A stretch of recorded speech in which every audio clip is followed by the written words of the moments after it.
तो चलिए 15 जुलाई को बनने वाले हरियाणा करंट अफेयर के क्वेश्चनों को हम रिवीजन कर लेते हैं।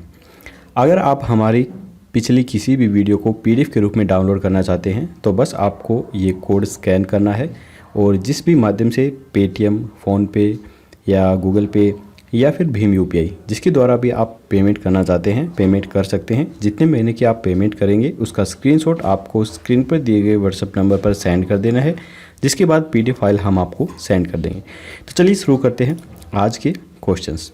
पहला प्रश्न है, हरियाणा सरकार ने वर्ष 2021-22 के संपत्ति कर पर कितने प्रतिशत छूट देने का निर्णय लिया है? तो ये निर्णय लिया है 25% की छूट देने का निर्णय। हरियाणा सरकार ने प्रदेश के लोगों को बड़ी राहत देते हुए वर्ष 2021-22 के संपत्ति कर पर 25% छूट देने का निर्णय लिया है।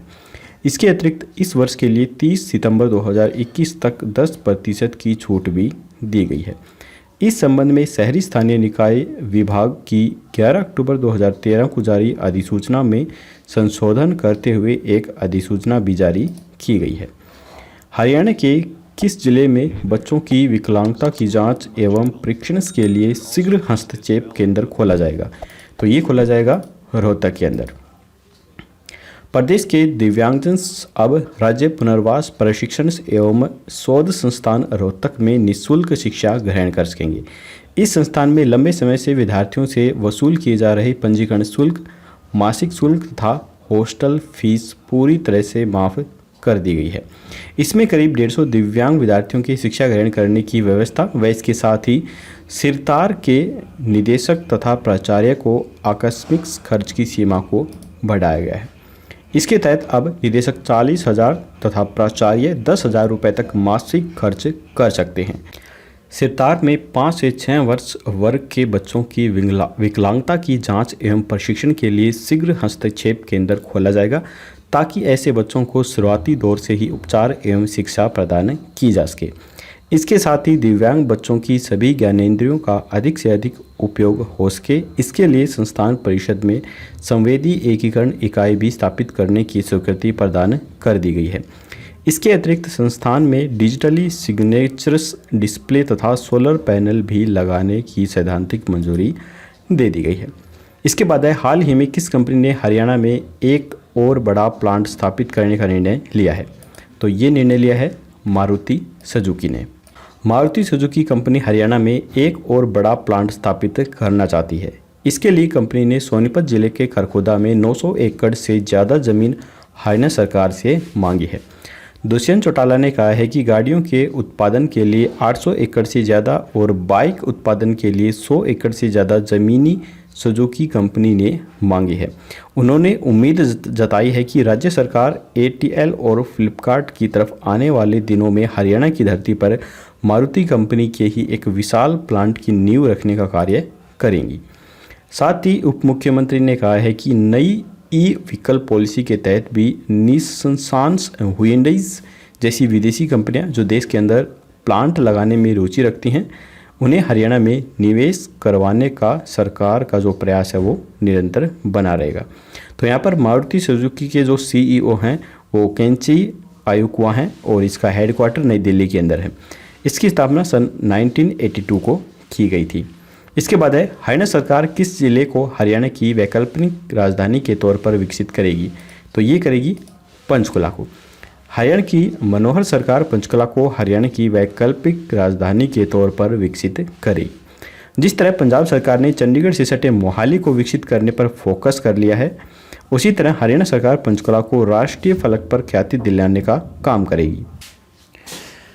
प्रदेश सरकार पंचकुला में अंतर्राष्ट्रीय सब्जी मंडी, एजुकेशन सिटी, मेडी सिटी और पिंजौर में फिल्म सिटी का निर्माण करने जा रही है।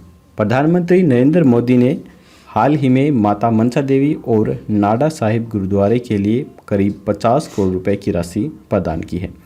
250 करोड़ रुपए की लागत से आयुष विश्वविद्यालय भी यहां पर बनाया जा रहा है, जबकि 150 करोड़ रुपए की लागत से NIFTN की national institute of fashion technology की स्थापना का काम भी यहाँ पर चल रहा है। इसके बाद हरियाणा सरकार ने किस जिले के लोगों के लिए पुनर्वास योजना तैयार की है? तो ये तैयार की है फरीदाबाद के लोगों के लिए। हरियाणा सरकार ने फरीदाबाद शहर के खोरी झुग्गी क्षेत्र के लोगों के हित में अहम कदम उठाते हुए विशेष आकर्षण पुनर्वास योजना तैयार की है, जिसके तहत उनको डबवा कॉलोनी व बापू नगर क्षेत्र में बिजली, पानी व शौचालय जैसी खास जन सुविधाओं से युक्त फ्लैट भी उपलब्ध करवाए जाएंगे। फरीदाबाद नगर निगम की आयुक्त डॉक्टर गरिमा मित्तल ने बताया है कि फरीदाबाद की खोरी झुग्गी बस्ती जहां बसी हुई हैं वह पर्यावरण की दृष्टि से सही नहीं है।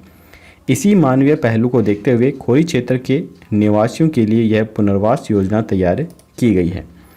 इसके बाद है, हाल ही में किस कंपनी ने हरियाणा के साथ एक समझौते ज्ञापन पर हस्ताक्षर किए हैं?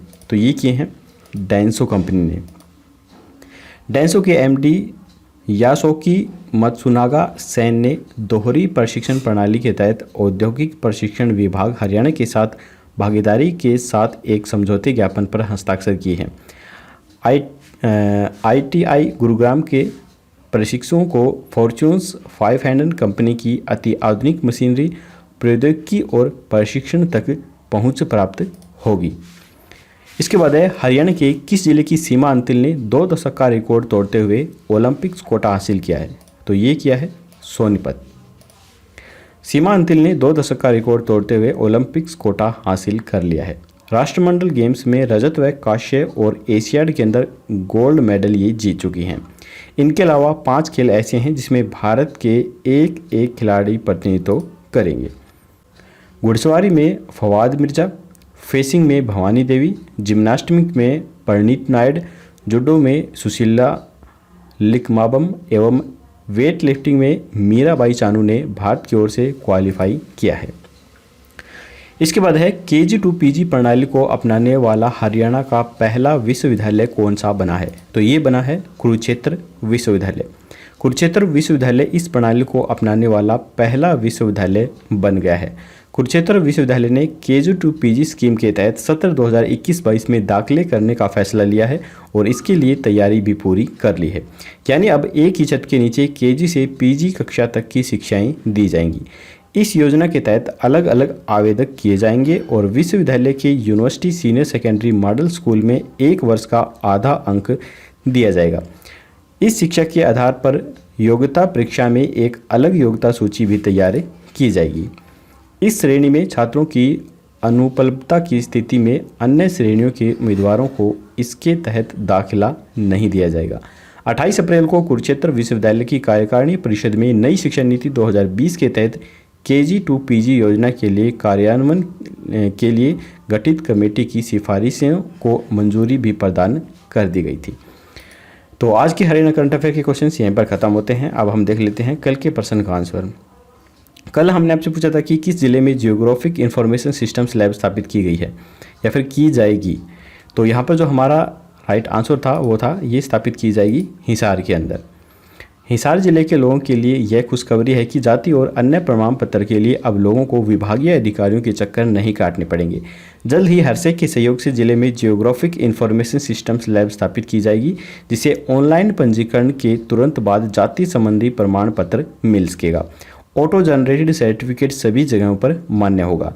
जिला उपायुक्त डॉक्टर प्रियंका सोनी ने कहा है कि सुशासन संकल्प के तहत राज्य सरकार आमजन के हित में ऐसी योजनाएं लागू कर रही है, जिनके फलस्वरूप नागरिकों को घर बैठे ही इन योजनाओं का लाभ मिल सकेगा। तो चलिए अब हम देख लेते हैं आज का बनने वाला क्वेश्चंस। आज का क्वेश्चन है कि हरियाणा के किस जिले में पहले गैस इंसुलेटेड विद्युत सब स्टेशन का संचालन शुरू हो गया है? तो आपको राइट ऑप्शन हमें बताना है। यहाँ पर आपको 4 ऑप्शन दिख रहे हैं। तो आज की वीडियो यहीं पर ख़त्म होती है। अगर आपको वीडियो पसंद आई हो तो लाइक जरूर कीजिएगा। चैनल पर नए हैं तो सब्सक्राइब करना बिल्कुल मत भूलिए। कल फिर मिलेंगे ऐसी एक नई वीडियो के साथ। तब तक के लिए जय हिंद, जय भारत।